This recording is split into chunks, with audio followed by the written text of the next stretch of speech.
Saya sudah bersama analis politik senior yang juga penulis buku Refleksi Paham Kekuasaan Jawa dalam Indonesia Modern, Bung Fahri Ali. Bung Fahri Ali, terima kasih sudah di Rosi. Yes. Bung Fahri, Litbang Kompas mengeluarkan hasil survei untuk periode 27 Juli sampai 8 Agustus. Yeah. Apa bacaan Bung Fahri dari temuan Litbang Kompas ini? Pertama ya, secara esensial survei itu snapshot, gitu. Jadi potret sesaat. Dan dalam periode itu? Iya, dan dalam periode itu, gitu. Nah, kendati pun demikian, wajah seseorang atau materi yang kita foto itu kan berproses dari sebelumnya juga, gitu. Sampai kemudian wujud ketika dia difoto, gitu. Nah, jadi tentu setelah itu kita tidak tahu berubah atau tidak, gitu. Tetapi yang jelas kalau kita lihat ya pada tingkat approval ya Presiden Jokowi, maka memang ya kita lihat sesuatu yang agak luar biasa. Gitu. Kenapa kita katakan agak luar biasa?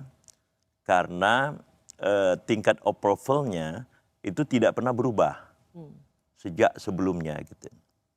Nah, banyak teka-teki ya, di dalam konteks ini tentang Presiden Jokowi itu sendiri, gitu.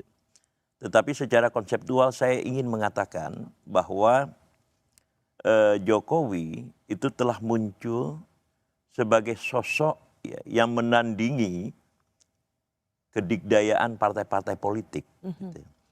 Jadi Jokowi itu sendiri sudah menjadi partai. Ya, kalau kita lihat di hasil temuan Litbang Kompas, ada 18% naik lagi. Sebelumnya 15%, naik lagi ke 18%.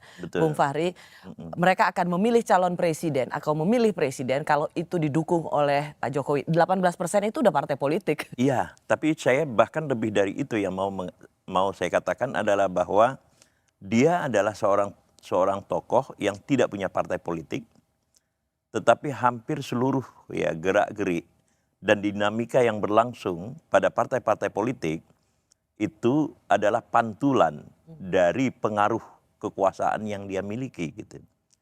Jadi di dalam beberapa hal kalau kita sedikit mau melebih-lebihkan, Jokowi ini itu justru ya kekuasaannya atau pengaruhnya itu melebihi partai-partai politik. Gitu. Hanya menariknya begini, Bung Fahri, dalam temuan survei Kompas 27 Juli sampai 7 Agustus lalu, kalau didukung oleh Presiden Jokowi, Ganjar itu hanya naik 0,8%. Yeah.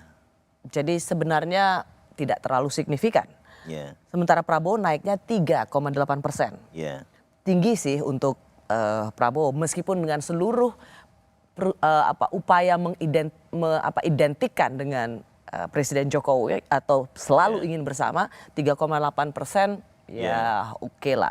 Tetapi untuk ditanyakan apakah akan melanjutkan program Jokowi, itu justru kenaikan para calon presiden ini atau bakal calon presiden ini naiknya lebih tinggi. Ganjar bahkan naik 4,1%. 2,8%, lebih tinggi daripada 0,8%. Pak Prabowo 4,1%. Artinya betul. Orang juga ingin lebih melihat programnya yang dilanjutkan daripada hanya didukung oleh Presiden Jokowi.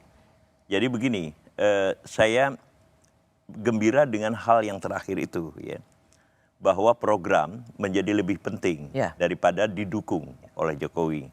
Tetapi kalau kita bicara tentang snapshot itu tadi ya, maka sangat terlihat sekali bahwa gerak-gerik yang dilakukan oleh Presiden Jokowi atau Jokowi lah ya, as an political actor di sini itu sangat mempengaruhi tingkah laku dan gerak-gerik partai-partai politik, gitu, dalam hal ini, gitu.